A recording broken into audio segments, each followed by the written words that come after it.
Jai Gurudev. Om Sahana Vavatu Sahanau Bhunaktu Saha Viryankara Vavahai Tejasvinavadhitamastu ma vidvishavahai.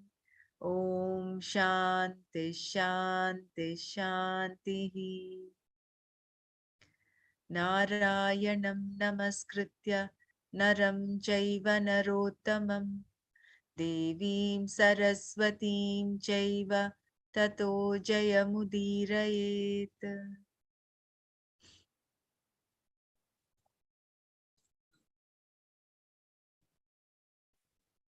So when Arjuna requests Krishna to come back to his normal, usual human form, and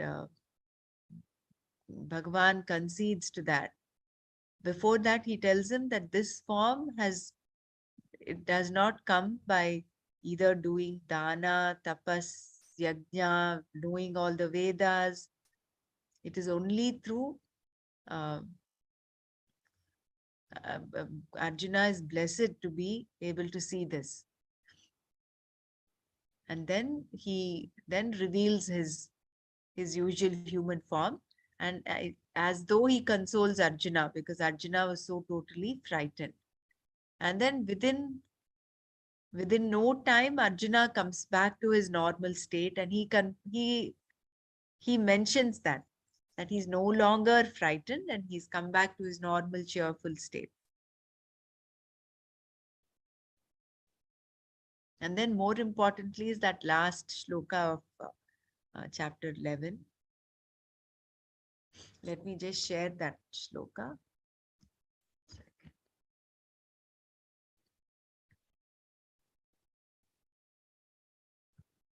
Anyone else wants to share?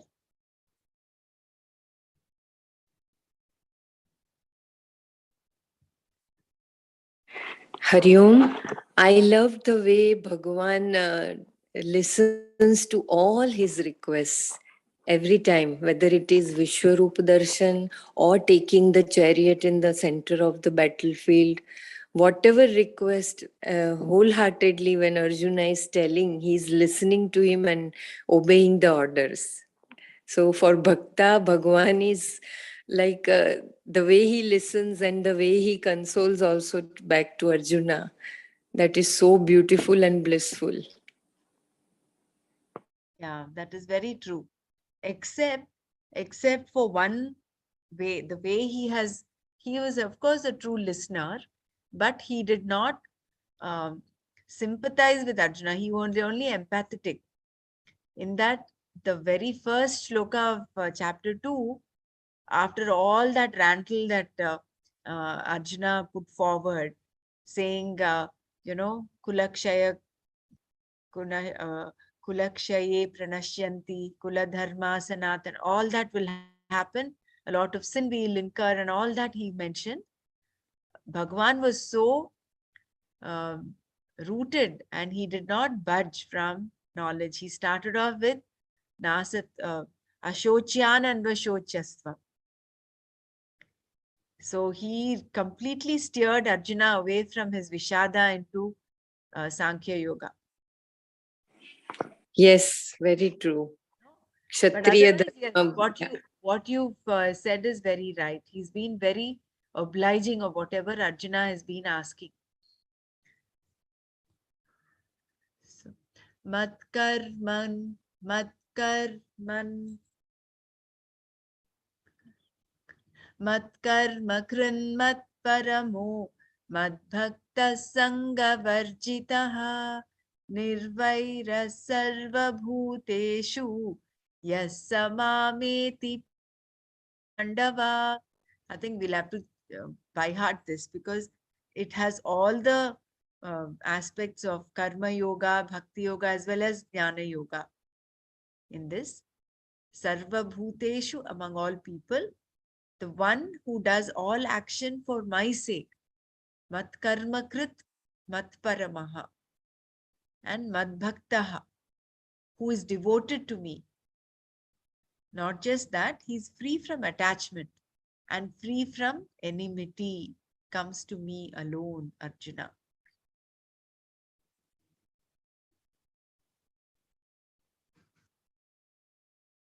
That is why that statement, love thy neighbor, is so important.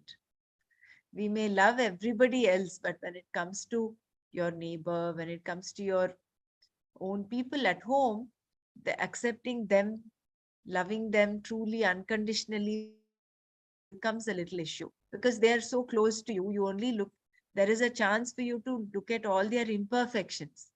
And in spite of that, if you can uh, be devoid of any enmity towards them, then that nirvaira becomes a possibility.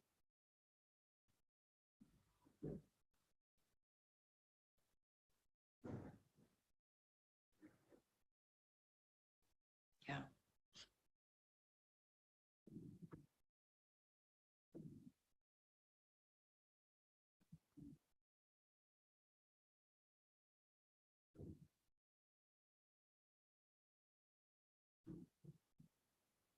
Does anyone want to share anything else before we go to Atma Bodh? Didi, in Narad Bhakti Sutra also it's said love and respect. And if our eyes go towards imperfections of people, anyone, maybe at home or otherwise, so if we look at their good qualities and their, you know, the uniqueness that they have, then our this veil of this thing will go, the veil which we by which we start, taking them for granted, that will go, and then the love will come up. Thank you. Correct. That is one. And also, Patanjali, I think, has mentioned be indifferent to things which are taking you away from the center.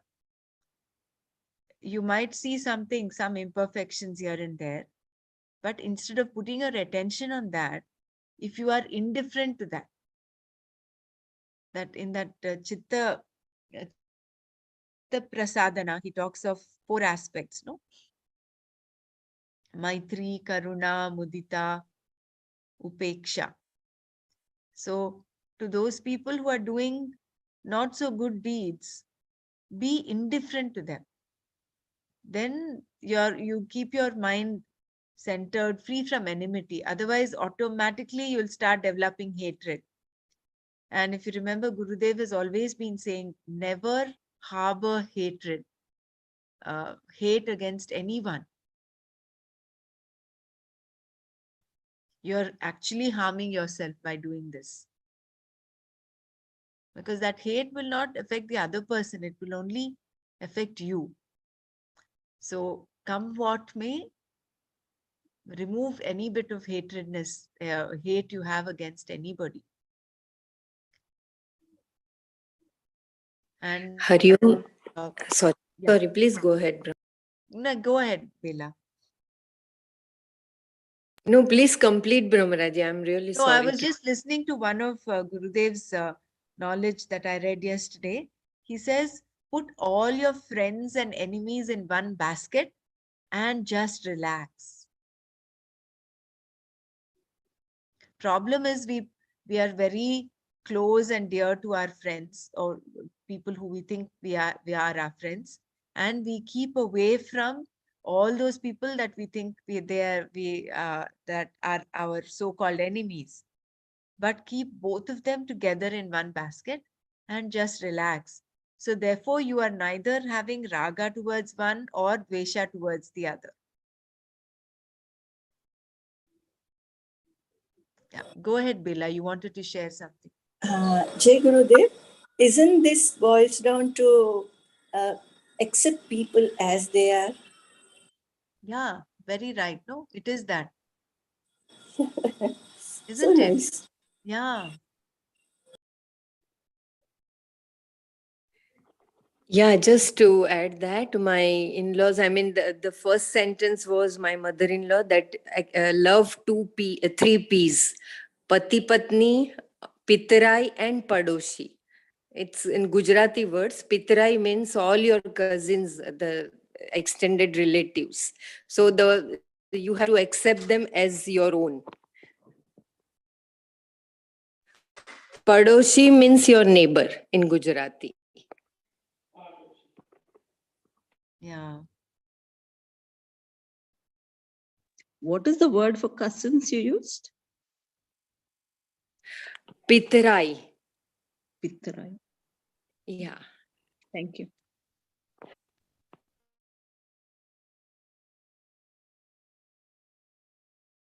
Yeah. Very nice. I think.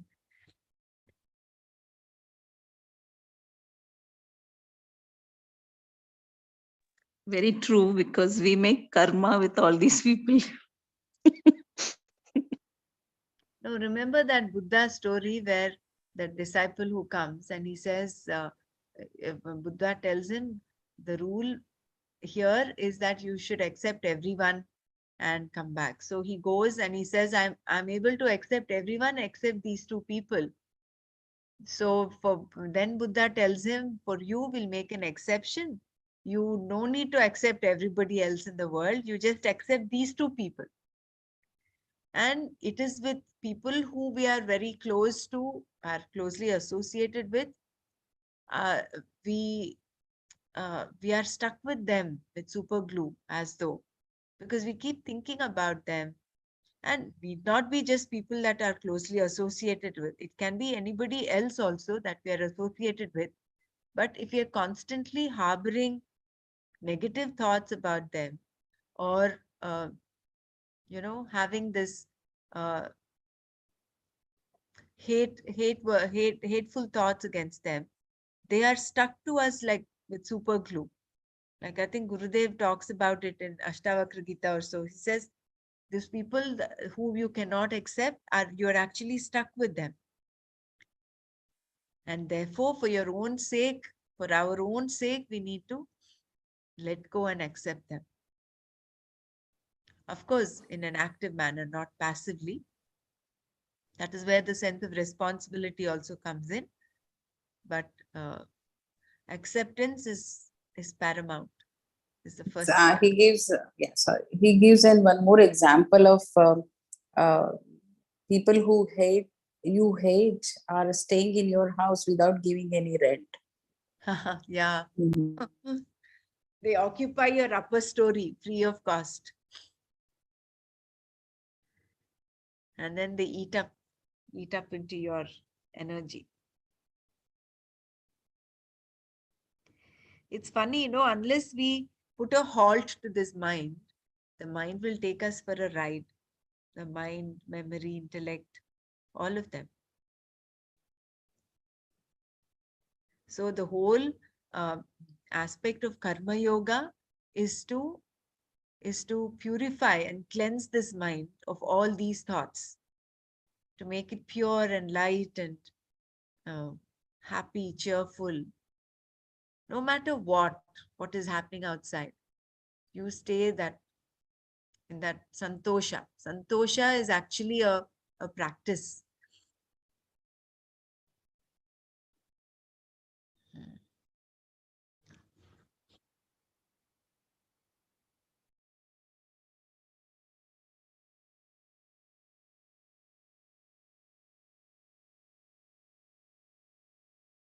So we'll start with Atma Bodh. Svayamantarbahirvapya Svayamantarbahirvyapya Bhasayannakhilam Jagat Brahma Prakashate Vannihi Pratapatyasa Pindavat. Swayam itself, antaha inwardly, bahihi outwardly, vyapya pervading, bhasayan illuminating, akhilam entire jagat universe, Brahman prakashate shines, vanni prataptaya pratapataya sa pindavat, like the fire permeating a red hot iron ball.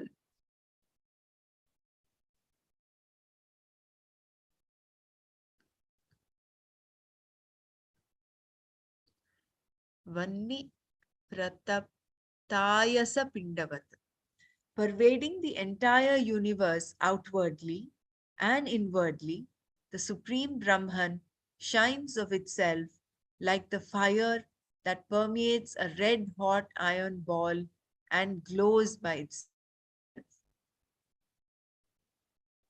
The Supreme Brahman is the transcendental truth which shines of itself and it penetrates all the world of creation.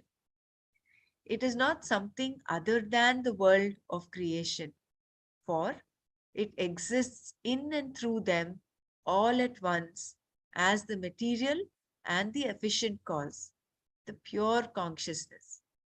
Thus, it is stated that the outer world of finite experience is not something different from the subjective state of reality. This is so important for us to realize. It is stated that the outer world of finite experience is not something different from the subjective state of reality. Otherwise, if we stick to the neti argument, the neti aspect of Vedanta, we might actually um, relegate the world of experience, the finite world of experiences, as something non existent, which is not true actually. Because even there, Bhagavan, Atma permeates through, in and through that world as well. Matter without spirit is dead, but matter and spirit, when together in their nuptial, come to express themselves in the manifestations of life. The Supreme is the vital content in every particle of this world. And just as in the process of extracting butter out of milk, the spirit can be separated from matter and realized through meditation in the pure heart cave. An iron ball, when in contact with fire for a long time, comes to glow as fire itself. Similarly, even though the world of dead matter is inert, lifeless, and stationary, when they play in the vitality of the Supreme Brahman, there is the manifestation of life. If the Paramatman does not lend its grace to the created objects, there is no existence for our cognition and experience. The infinite is unborn, deathless, omnipotent, and all pervading. The created world of the finite things and beings is born, mortal, limited in its powers and scope. Thus, the finite and the infinite are of opposite nature. How then can we see the intelligence and existence which are the nature of the self in matter which has neither of these qualities? The red hot iron ball example explains it. Iron ball is black in color and cold to the touch. Fire is golden in color and hot.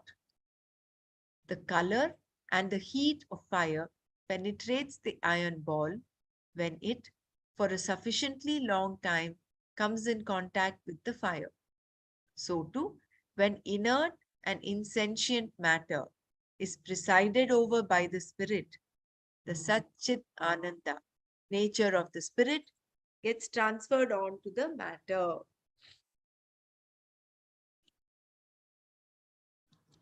It is for us, it's up to us for us to see the Atman pervading in and through the creation that we see outside.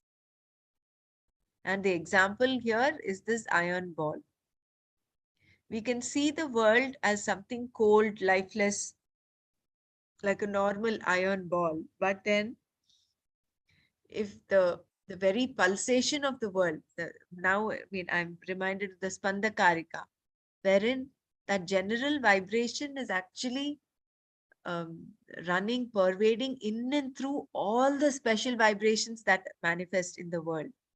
So if we are able to perceive that, uh, that spanda, then it is similar to the red hot iron. It is like the cold iron ball getting red hot, and you're able to see that the characteristics of Satchit Ananda in the world out there.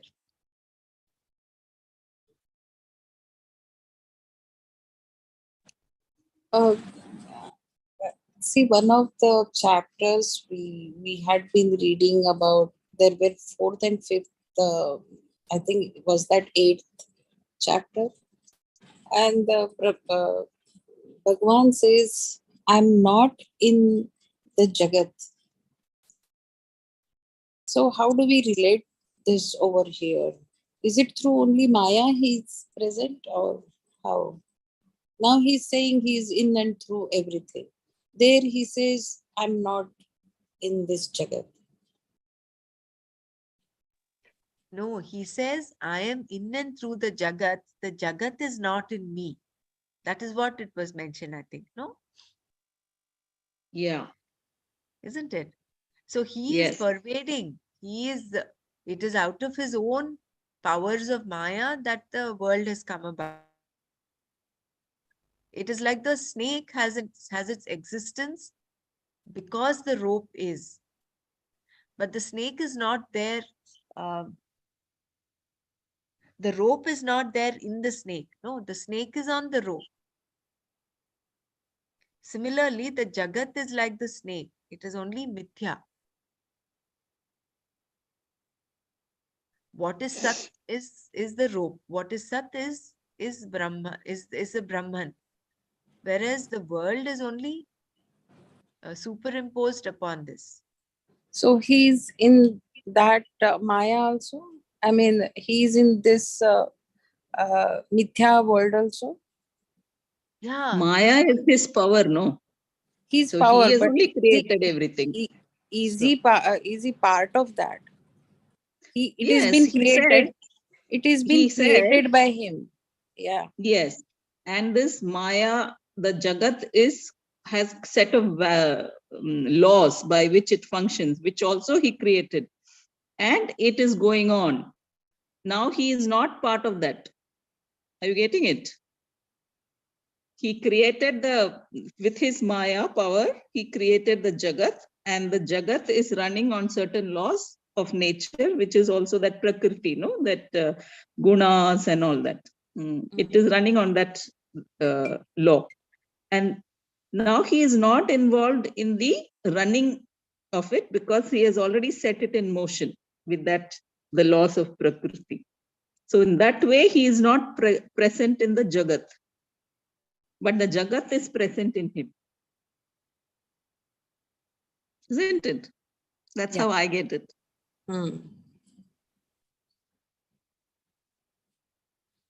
Now, just now there was one example, like in all the Jagat world, he's like a fire in the iron ball. So he is there in this Jagat, right? yeah, he is there. Okay. So I am unable to make up the sentence myself properly. Let me come back again. See, if the rope is not there, there is no question of mistaking.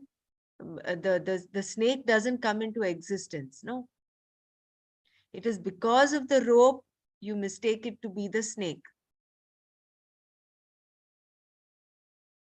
Yeah. Similarly, what is only Brahman.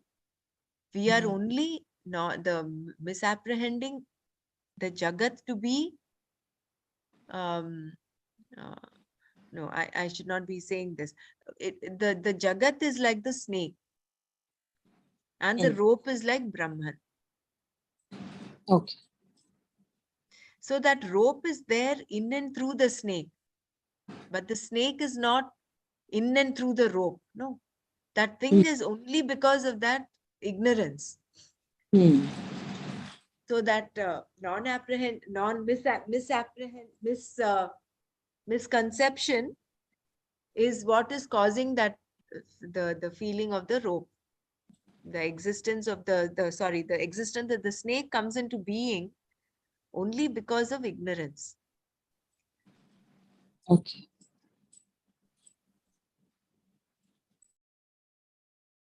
Okay, thanks. Jagad vilakshanam brahma brahmanonyana kinchana brahmanyadbhati chen mithya yatha marumarichika. Jagad vilakshanam, which is other than the universe, Brahma, the Brahman, Brahmanaha, apart from Brahman, Anyat, other, na, not, Kinchana, a little, Brahmanyat, other than the Brahman, Bhati, shines, Chet, if, Mithya, unreal, Yatha, just as, Maru Marichika, the mirage. Brahman is other than this, the universe. There exists nothing that is not Brahman. If any object other than Brahman appears to exist, it is unreal, like the mirage. In the previous example, the iron ball is other than the fire. Is then the Brahman other than the universe, which has an empirical existence? Or is it in itself ever uncontaminated by the world of matter? What appears as the world of diversity with its different names and forms to the ignorant is realized by the illumined to be an indivisible and non-dual Brahman. This multiplicity being illusory does not defile the Brahman. In the case of the desert and the mirage, the desert alone exists. The ignorant sees the delusion of water pools in the desert called the mirage.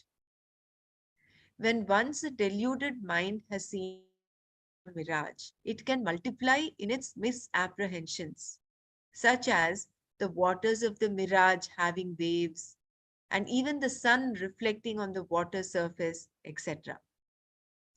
The mirage is different from the desert. Yet, without the desert, the mirage cannot exist. And the mirage waters can never wet even a grain of the desert sand. Similarly, if one thinks that this world of plurality is real, he is mistaken, for it does not and it cannot exist without the Brahman. Its existence is like the mirage, which is unreal. The world of plurality can never contaminate the infinite. The end of the illusion, which gives us the wrong notion that the names and forms are real, is the end of the perception of the plurality and the agitations caused by them in our bosom. In one respect, therefore, the ultimate reality, the supreme Brahman, is different, and from that point of view, it is other than the universe. And yet, viewed from another angle, it so fully permeates everything which it has created that there is nothing other than the Brahman. And that if there should be anything different from it, it can only be an unreal appearance.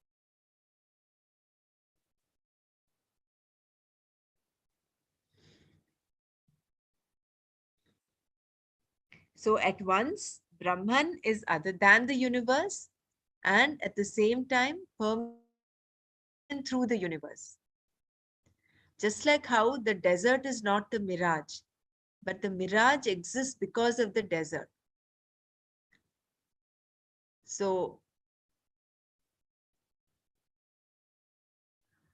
Yeah, this makes it very clear. makes it clear, no?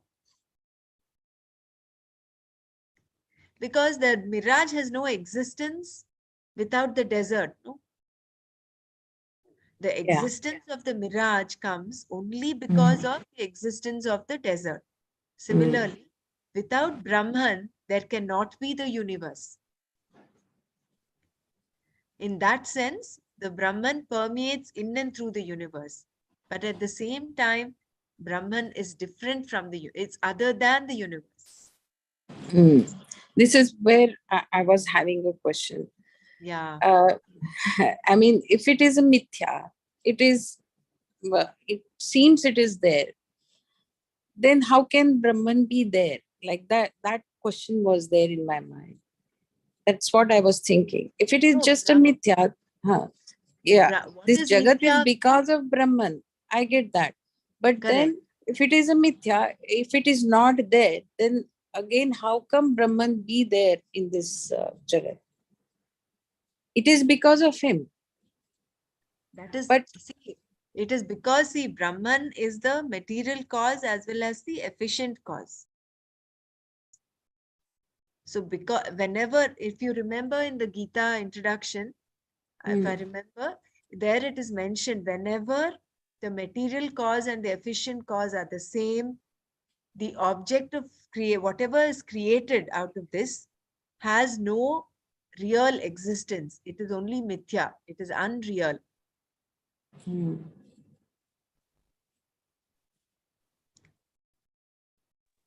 Just yeah. like how the snake shows up on the rope or the ghost on the post. All these examples are um, are for us to understand that the efficient cause, material cause are the same. It is only that veil of ignorance which is giving us the impression that it is real. Number one. Number two, the only sat vastu, that is that which uh, exists throughout all the three states, that alone is Brahman. So Brahman is that which exists. Otherwise, you and I will not be speaking. No, if we are speaking now and you're listening, it is because of that Sat Vastu itself. That is our nature. It's just that we're not able to look at, realize our nature because of this veil of ignorance, of this Maya.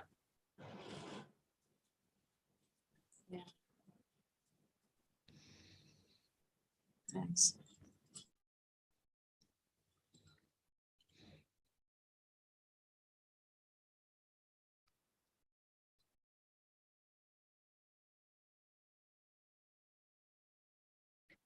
So shall we start Bhagavad Gita chanting? Anyone wants to share anything else here in Atma Bodh?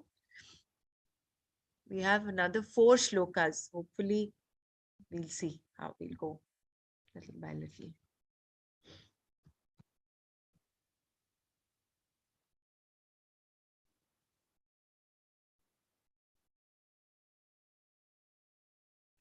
So does anyone want to chant chapter 17?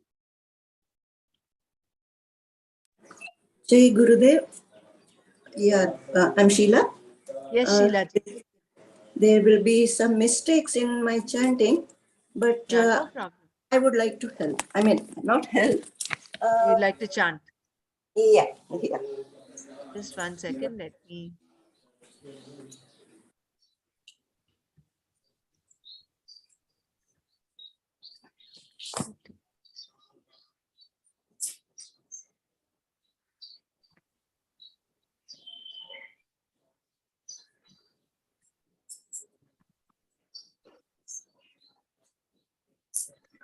Because for 18th chapter, I will not be able to contribute anything.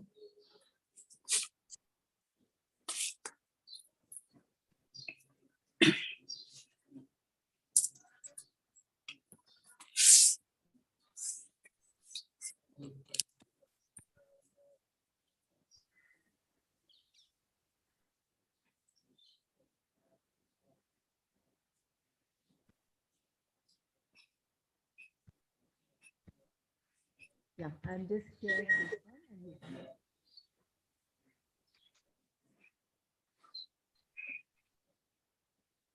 Yeah, please go ahead.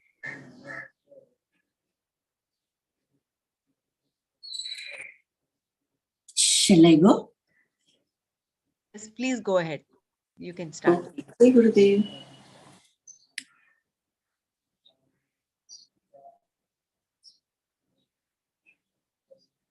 ॐ श्री परमात्मने नमः। श्रीमद्भगवद्गीता अथ सप्तदशोऽध्यायः। अर्जुन उवाच ये शास्त्रविधिमुत्सृज्य यजन्ते श्रद्धयान्विताः तेषां निष्ठा तु का कृष्ण सत्त्वमाहो रजस्तमः। श्रीभगवानुवाच त्रिविधा भवति श्रद्धा देहिनां सा स्वभावजा सात्विकी राजसी चैव तामसी चेति मां शृणु। सत्त्वानुरूपा सर्वस्य श्रद्धा भवति भारत। श्रद्धामयोऽयं पुरुषो यो यच्छ्रद्धः स एव सः। यजन्ते सात्विका देवान् यक्षरक्षांसि राजसाः प्रेतान् भूतगणाश्चान्ये यजन्ते तामसा जनाः। अशास्त्रविहितं घोरं तप्यन्ते ये तपो जनाः दम्भाहङ्कारसंयुक्ताः कामरागबलान्विताः कर्षयन्तः शरीरस्थं भूतग्राममचेतसः मां चैवान्तशरीरस्थं तान् विद्यासुरनिश्चयान्। आहारस्त्वपि सर्वस्य त्रिविधो भवति प्रियः यज्ञस्तपस्तथा दानं तेषां भेदमिमं शृणु। आयुः सत्त्वबलारोग्य सुखप्रीतिविवर्धनाः रस्या स्निग्धा सस्थिरा हृद्या आहारः सात्विकप्रियाः कट्वं ललवणात्युक्ष्ण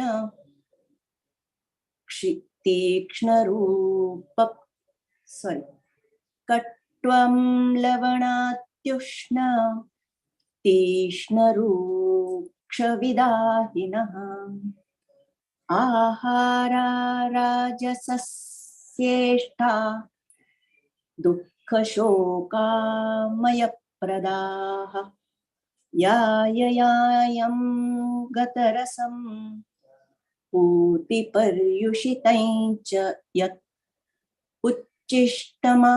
उच्छिष्टमपि चामेद्यं भोजनं तामसप्रियम् अफलाकाङ्क्षिभिर्यज्ञो विद्धि दृष्टो युज्यते यष्टव्यमेवेति मनः समाधाय सात्विकः अभिसन्धाय तु फलं दम्भार्थमपि चैव यत् युज्यते भरतश्रेष्ठ तं यज्ञं विधिराजसम् विधिहीनसमसृष्टान् मन्त्रहीनमदक्षिणम् श्रद्धाविरहितं यज्ञं तामसं परिचक्षते देवद्विजगुरुप्राज्ञ पूजनं शौचमार्जवम् ब्रह्मचर्यमहिंसा च शरीरं तप उच्यते अनुद्वेगकरं वाक्यं सत्यं प्रियहितं च यः सत्यं प्रियहितं च यत् स्वाध्यायाभ्यसनं चैव वाङ्मयं तप उच्यते मनः प्रसादः सौम्यत्वं मौनमात्मविनिग्रहः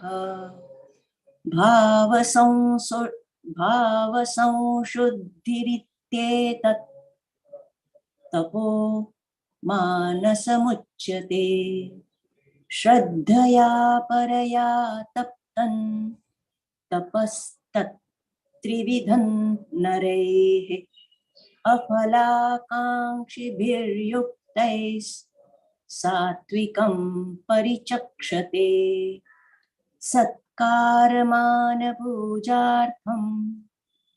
तपोदम्भेन चैव यत् क्रियते तदः प्रोक्तं राजसैञ्चलमध्रुवम् मूढग्राहेणात्मनो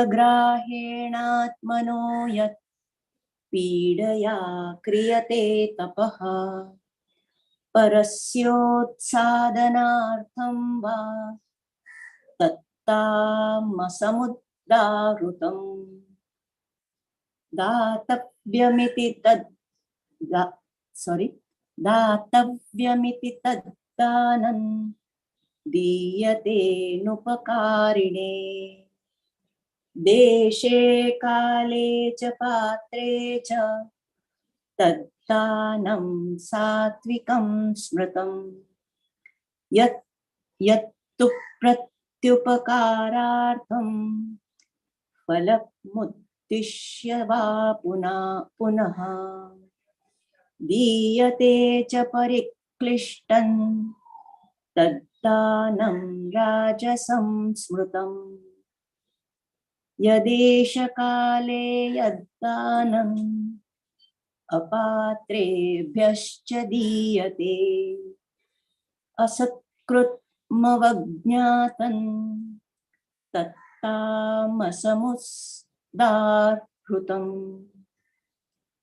ॐ तत्सदिति निर्देश्यो ब्रह्मणस्त्रिविधः स्मृतः ब्राह्मणास्तेन वेदाश्च यज्ञाश्च विहिताः पुरा तस्मादोत्मित्युदाहृत्य यज्ञदानतपक्रियाः प्रवर्तन्ते विधानोक्ताः सततं ब्रह्मवादिनां तदित्यनभिसंघाय फलं यज्ञतपक्रियाः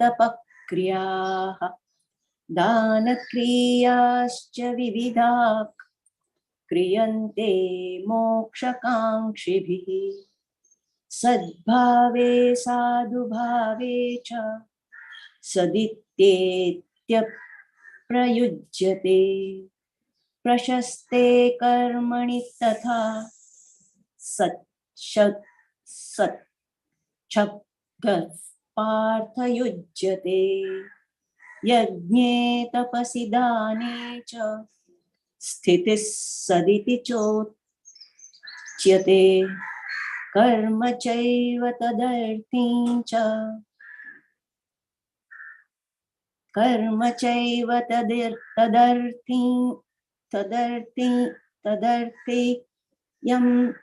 तदर्थीयं सादित्येवाभिधीयते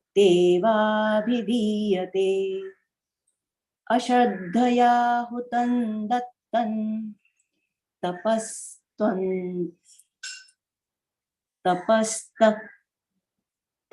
कृतं च यत् असिद्ध्युत्तमं मुच्यते पार्थ न च प्रत्येतनो इह। ॐ तत्सत् इति श्रीमद्भगवद्गीतासु उपनिषत्सु ब्रह्मविद्यायां योगशास्त्रे श्रीकृष्णार्जुनसंवादे श्रद्धात्रयविभागयोगो नाम सप्तदशोऽध्यायः। ॐ श्रीकृष्णार्पणमस्तु। जय Gurudev. Please continue.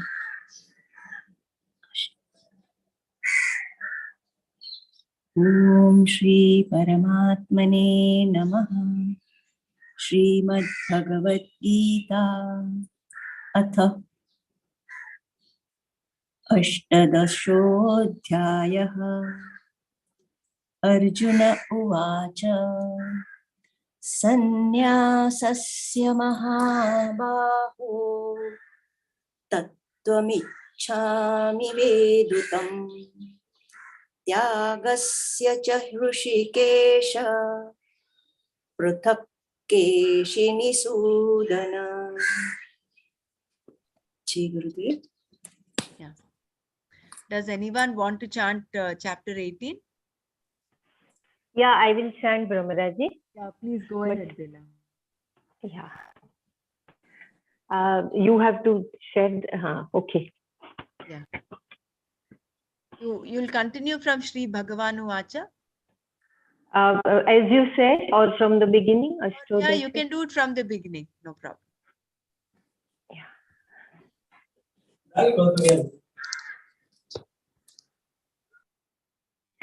Om Shri Paramatmane Namaha.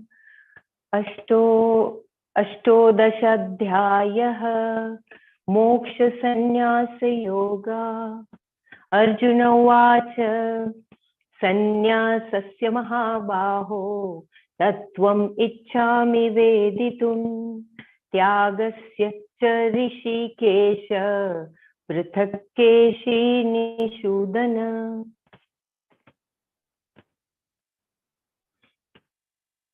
Shri Bhagavan Uvacha Kamyanam Karmanam Nyasam Sannyasam Kavayo Viduhu Sarva Karma Phalatyagam Prahustyagam Vichakshanaha.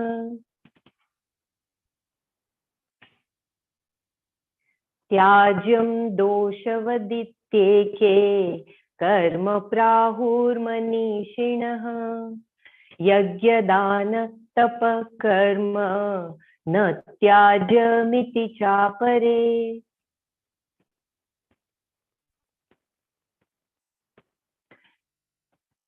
Nishchayam Shrunu Me Tatra Tyage Bharata Sattama Tyago Hi Purusha Vyagra Trivida Samprakirtitaha.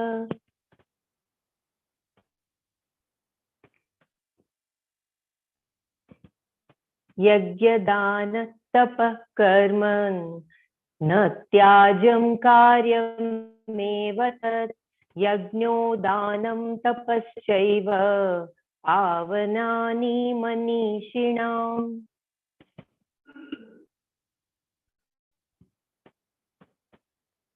Etanyapि tu karmani samgham tyaktva phalani cha kartavyani me partha nishitam matam uttamam.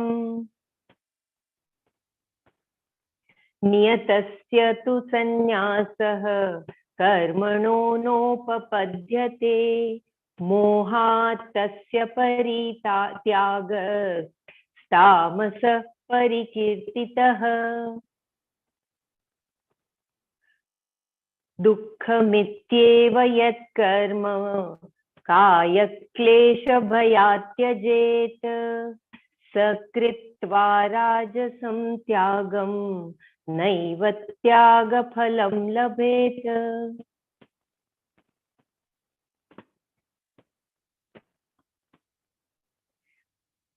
Karyamityeva yat karma नियतं क्रियतेऽर्जुन सङ्गं त्यक्त्वा फलं चैव सत्याग सात्विको मतः न द्वेष्ट्य कुशलं कर्म कुशलेनानुषञ्जते कुशलेनानुषज्यते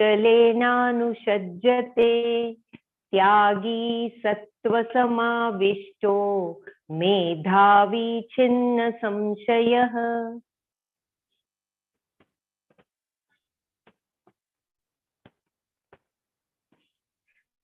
न हि देहभृता शक्यं त्यक्तुं कर्माण्यशेषतः यस्तु कर्मफलत्यागी स त्यागीत्यभिधीयते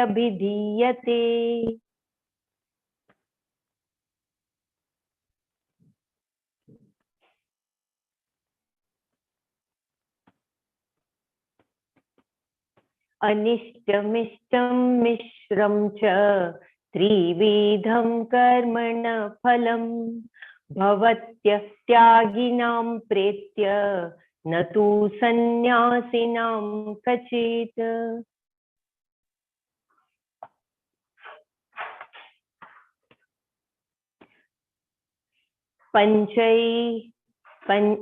पञ्चैतानि महाबाहो कारणानि निबोध मे सांख्ये कृतान्ते प्रोक्तानि सिद्धये सर्वकर्मणाम्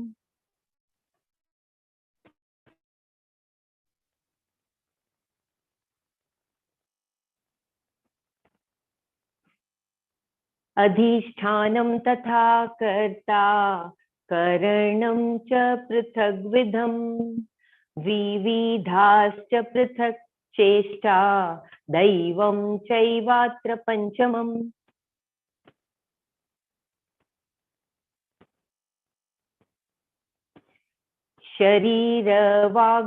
शरीरवाग्मनोभिर्यत् कर्म प्रारभते नरः न्यायं वा विपरीतं वा पञ्चैते तस्य हेतवः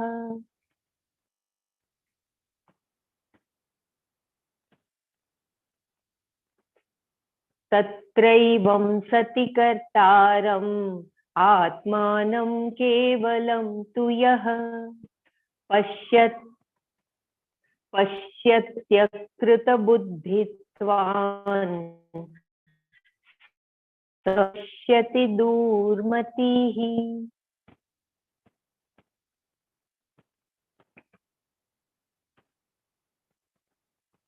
यस्य नाह कृतो भावो बुद्धिर्यस्य न लिप्यते हत्वापि स इमां लोकान् हन्ति न निबध्यते It is actually nahanti na nibadhyate. There are two nas. So one na is Okay. the previous one. Nahanti na nibadhyate. हत्वापि स इमान् लोकान् न हन्ति न निबध्यते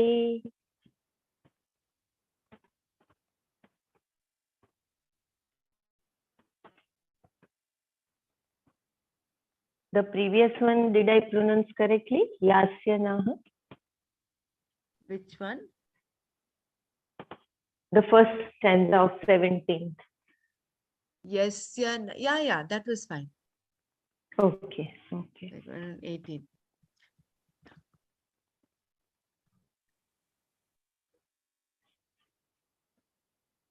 ज्ञानं ज्ञेयं परिज्ञाता त्रिविधा कर्म चोदना करणं कर्म च कर्तेति इति त्रिविध कर्म संग्रहः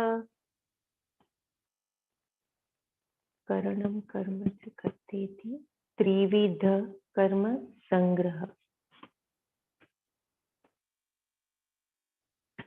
ज्ञानं कर्म च कर्ता च त्रिधैव गुणभेदतः प्रोच्यते गुणसंज्ञाने यथावन् शृणुतान्यपि.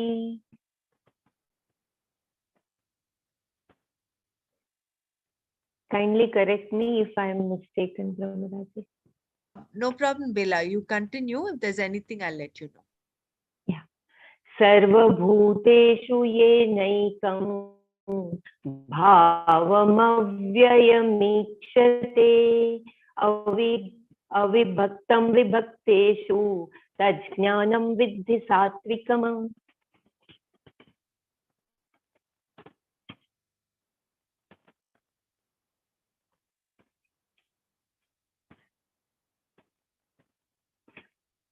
पृथक्त्वेन तु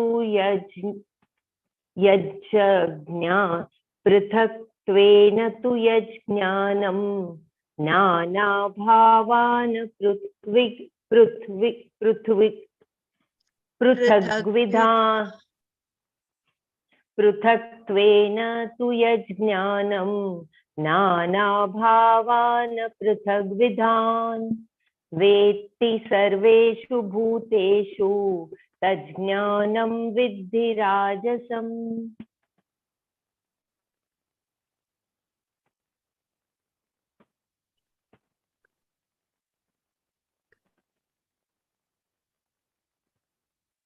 यत्तु कृत्स्नवदेकस्मिन् कार्ये सक्तमहैतुकम् अतत्त्वार्थवदल्पं च तत्तामसमुदाहृतम्.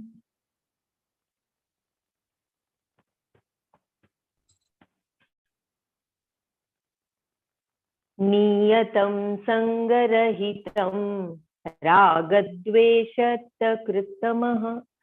नियतं संगरहितं रागद्वेषतः कृतम् अफलप्रेप्सुना कर्म यत्तत् सात्विकमुच्यते.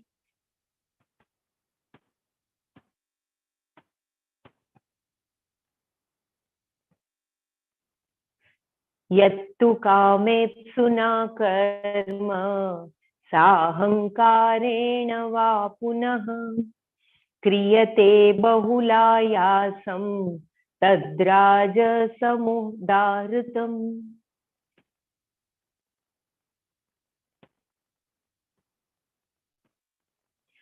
अनुबन्धं क्षयं हिंसाम् अनपेक्ष्य च पौरुषम् मोहादारभ्यते कर्म यत्तत्तामसमुच्यते.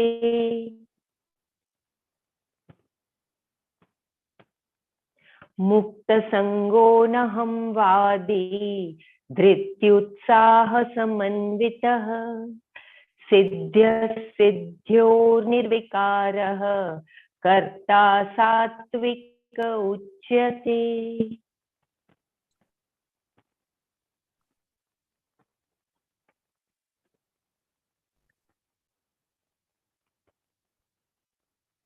रागी कर्मफल प्रेप्सु लुब्धो हिंसात्मको शुचिः हर्ष शोकान्वित कर्ता राजस परिकीर्तितः.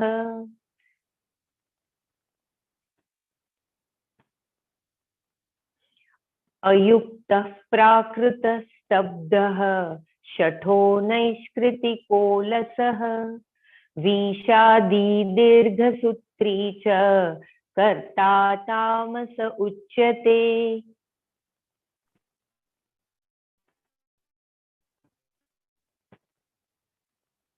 बुद्धेर्भेदं धृतेश्चैव गुणत्रस्त्रिविधं शृणु प्रोच्यमानमशेषेण पृथक्त्वेन Dhananjaya.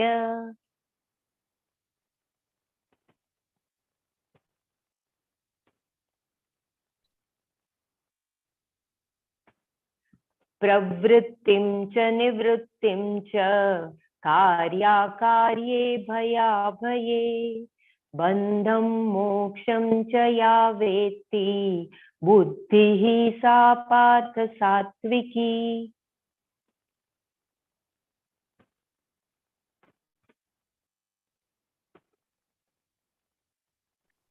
Bella, you want to give a break?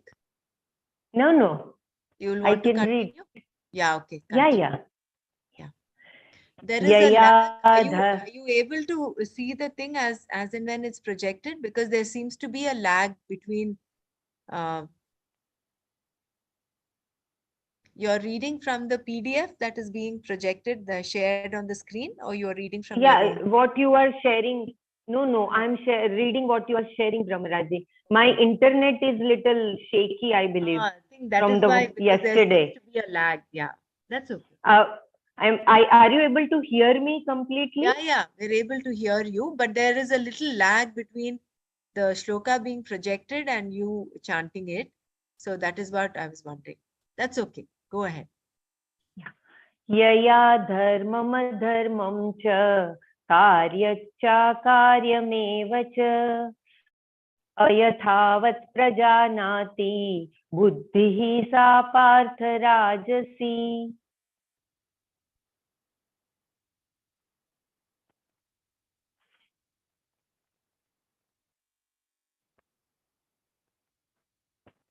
The tune is okay, Brahmaraji, because Yeah. Tune is perfect, Bella. okay. अधर्मं धर्ममिति या मन्यते तमसावृता सर्वार्थान् विपरीतांश्च बुद्धिः सा पार्थ तामसी.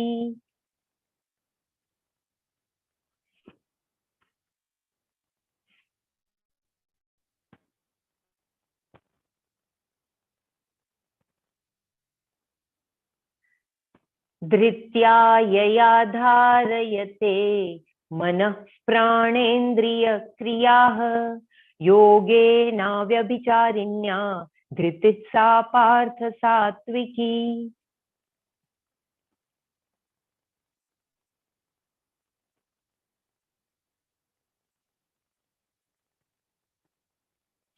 यया तु धर्मकामार्थान्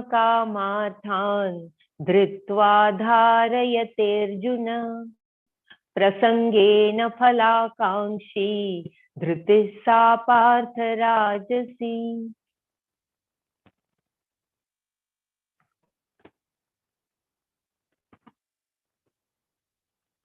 यया स्वप्नं भयं शोकं विषादं मदमेव च न विमुञ्चति दुर्मेधा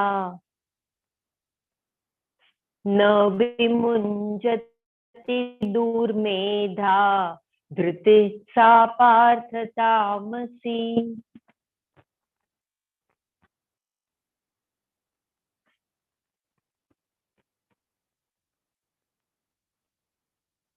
सुखं त्विदानि त्रिविधं शृणु मे भरतर्षभ अभ्यासाद्रमते यत्र दुःखान्तं च निगच्छति यत्र दग्रे विषमिव परिणामे मृतोपमम् तत्सुखं सात्विकं प्रोक्तम् आत्मबुद्धि प्रसादजम्.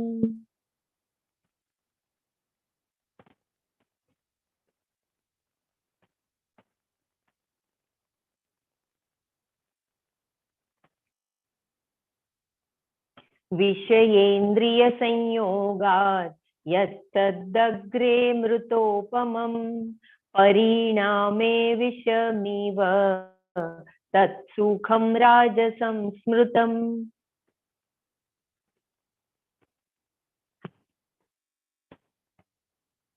यदग्रे चानुबन्धे च सुखं मोहनमात्मनः निद्रालस्य प्रमादोत्थं तत्तामसमुदाहृतम्.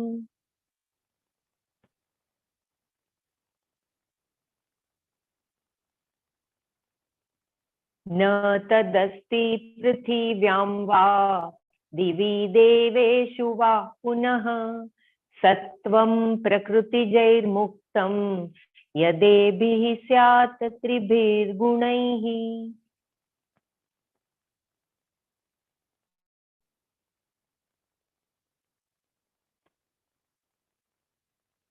Bela, Jai Gurudev.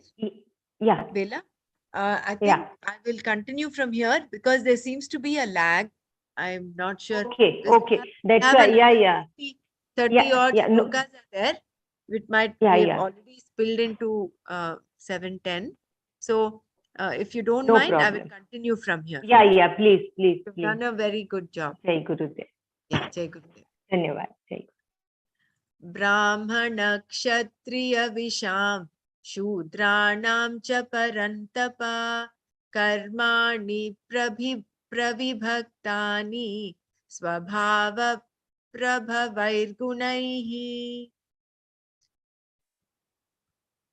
शमोदमस्तपः शौचं क्षान्तिरार्जवमेव च ज्ञानं विज्ञानमास्तिक्यं ब्रह्म कर्म स्वभावजम् शौर्यं तेजो धृतिर्दाक्ष्यं युद्धे चाप्यपलायनं दानमीश्वरभावश्च क्षात्रं कर्म स्वभावजम् कृषिगौरक्ष्यवाणिज्यं वैश्यकर्म स्वभावजं परिचर्यात्मकं कर्म शूद्रस्यापि स्वभावजम् स्वे स्वे कर्मण्यभिरतः संसिद्धिं लभते नरः स्वकर्मनिरतः सिद्धिं यथा विन्दति तच्छृणु यतः प्रवृत्तिर्भूतानां येन सर्वमिदं ततं स्वकर्मणा तमभ्यर्च्य सिद्धिं विन्दति मानवः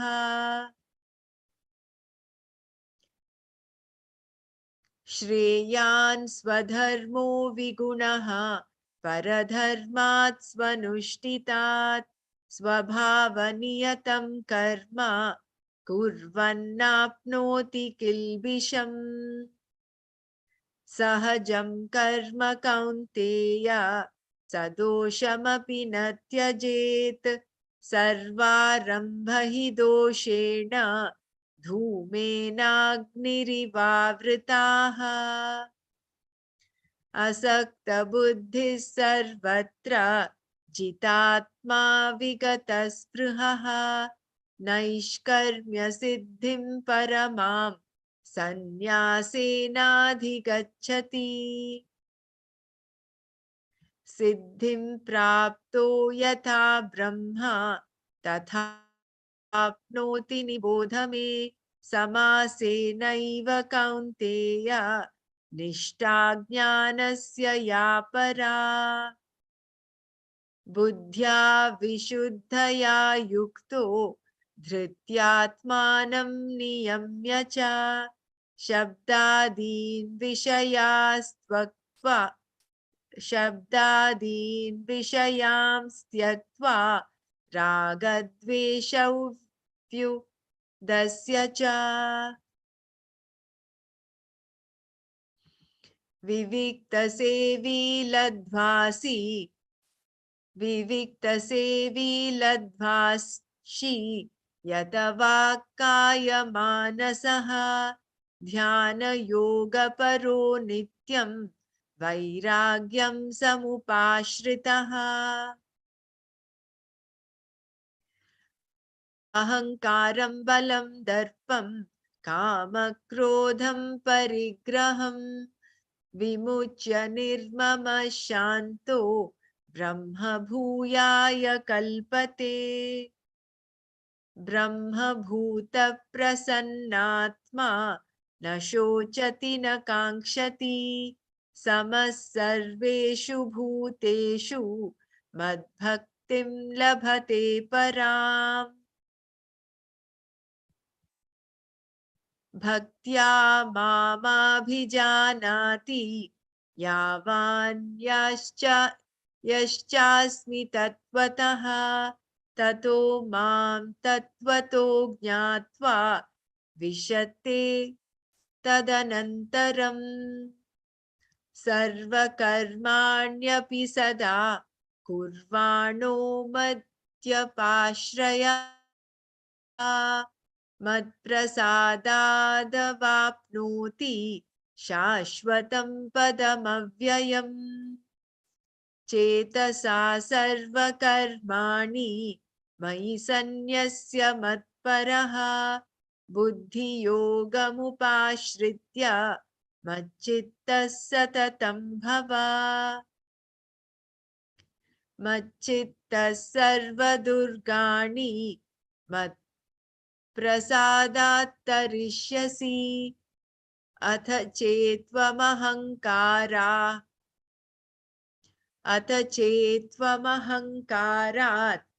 न श्रोष्यसि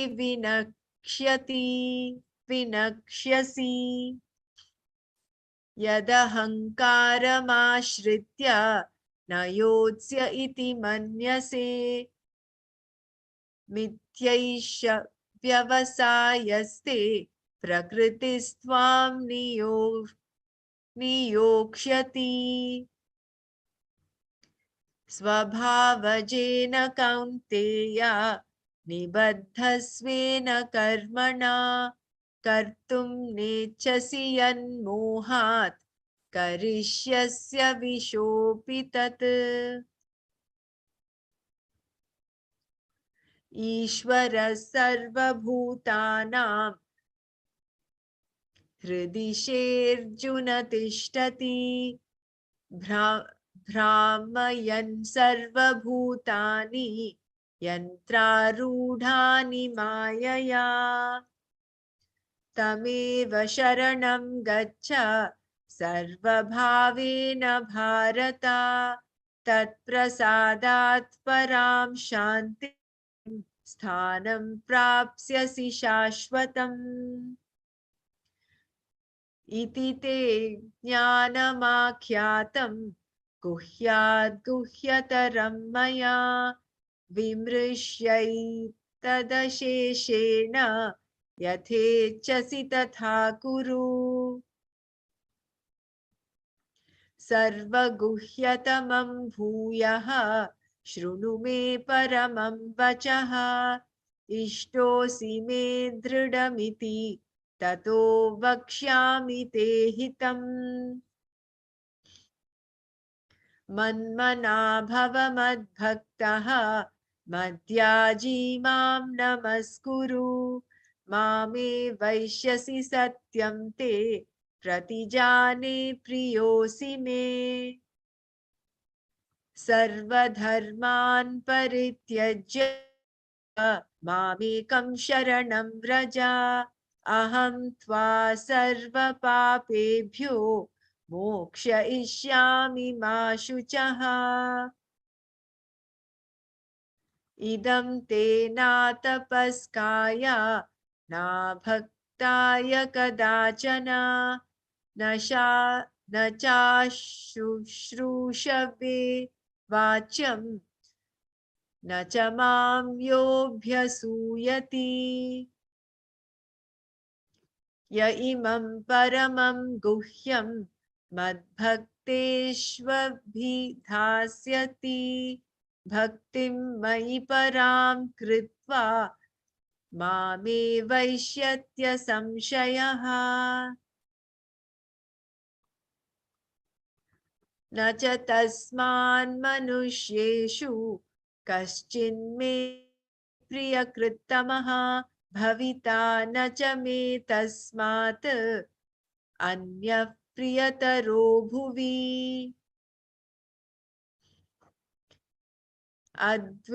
अद्वेष्यते च य इमं धर्म्यं संवादमावयोः ज्ञानयज्ञेन तेनाहम् इष्टस्यामिति मे मतिः श्रद्धावाननसूयश्च शृणुयादपि यो नरः सोऽपि मुक्तः शुभान् लोकान् प्राप्नुयात् पुण्यकर्मणाम् कच्चिदेतच्छ्रुतं पार्थ त्वयैकाग्रेण चेतसा कश्चिदज्ञानसम्मोहः प्रणष्टस्ते धनञ्जय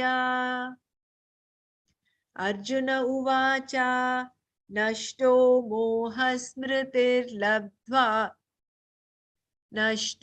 मोहस्मृतिर्लब्धा त्वत्प्रसादान्मयाच्युत स्थितोऽस्मि गतसन्देहः करिष्ये वचनं तव सञ्जय उवाच इत्यहं वासुदेवस्य पार्थस्य च महात्मनः संवादमिममश्रौषम् अद्भुतं रोमहर्षणम् संवादमिममश्रौषम् अद्भुतं रोमहर्षणम् व्यासप्रसादाच्युतवान् तद्गुह्यमहं परम् योगं योगेश्वरात् कृष्णा साक्षात् कथयत स्वयं राजन् संस्मृत्य संवादमिममद्भुतं केशवार्जुनयोः पुण्यं हृष्यामि च मुहुर्मुहुः तच्च संस्मृत्य रूपमत्यद्भुतं हरेः विस्मयो मे महान् राजन् हृष्यामि च पुनः पुनः यत्र योगेश्वर कृष्णो यत्र पार्थो धनुर्धरः तत्र श्रीर्विजयो भूतिः ध्रुवा नीतिर्मतिर्मम ॐ तत्सत् इति श्रीमद्भगवद्गीतासु ॐ तत्सदिति श्रीमहाभारते शतसाहस्र्यां संहितायां वैयासिक्यां भीष्मपर्वणि श्रीमद्भगवद्गीतासु उपनिषत्सु ब्रह्मविद्यायां योगशास्त्रे श्रीकृष्णार्जुनसंवादे मोक्षसंन्यासयोगो नाम अष्टादशोऽध्यायः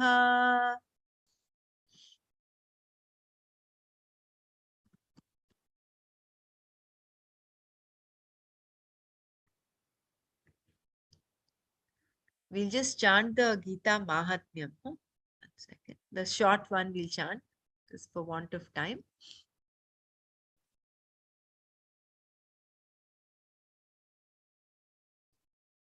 Bela, do you want to chant this? Brahmaraji, my internet is still shaky. Shaky, is it? Okay. Yeah. Gita Shastramidam Punyam Yah Patet Prayatah Puman Vishnu Padamavapnoti Bhayashokadivarjitaha Gitaadhyayanashilasya Pranayamaparasya cha Naiva Santihi Papani Purvajanma Kritani cha मलनिर्मोचनं पुंसां जलस्थानं दिने दिने सकृद्गीताम्भसि स्नानं संसारमलनाशनं गीतासु गीता कर्तव्या किमन्यैः शास्त्रविस्तरैः या स्वयं पद्मनाभस्य मुखपद्मा विनिसृता भारतामृतसर्वस्वं विष्णोर्वक्त्राद्विनिसृतं गीता गङ्गोदकं पीत्वा पुनर्जन्म न विद्यते सर्वोपनिषदो गावो दोग्धा गोपालनन्दनः पार्थो वत्सः सुधीर्भोक्ता दुग्धं गीतामृतं महत् एकं शास्त्रं देवकी पुत्रगीतम् एको देवो देवकी पुत्र एव एको मन्त्रस्तस्य नामानि यानि कर्माप्येकं तस्य देवस्य सेवा।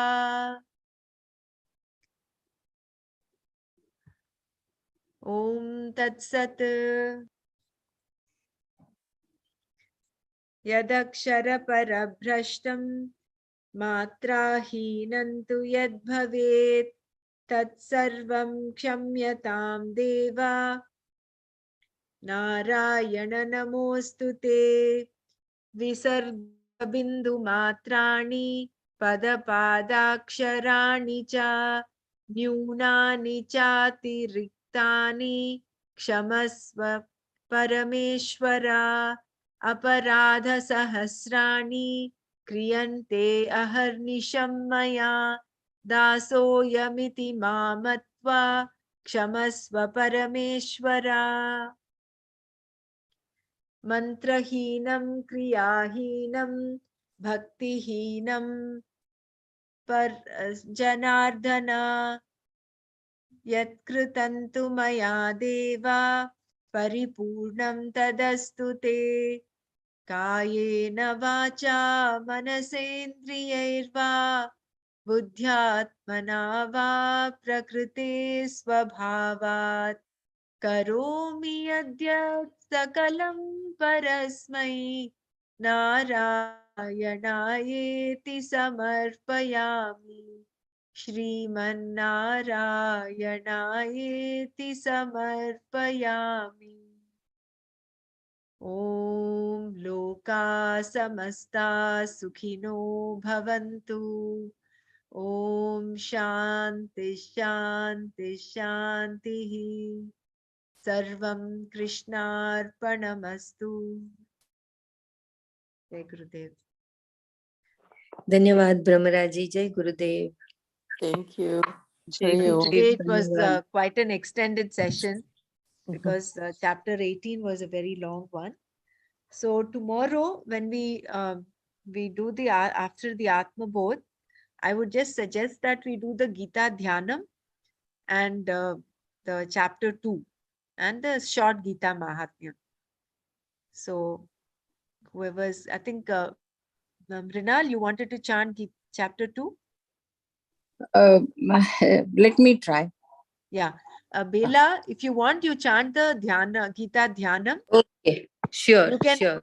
I will share it on the screen. You can look at your book if you have one, so that Yeah, will take I care will of the lag in case you have any internet problems. Yeah, okay. So you I will. keep your book. Yeah. And Yeah. we'll do this. Jai Guru.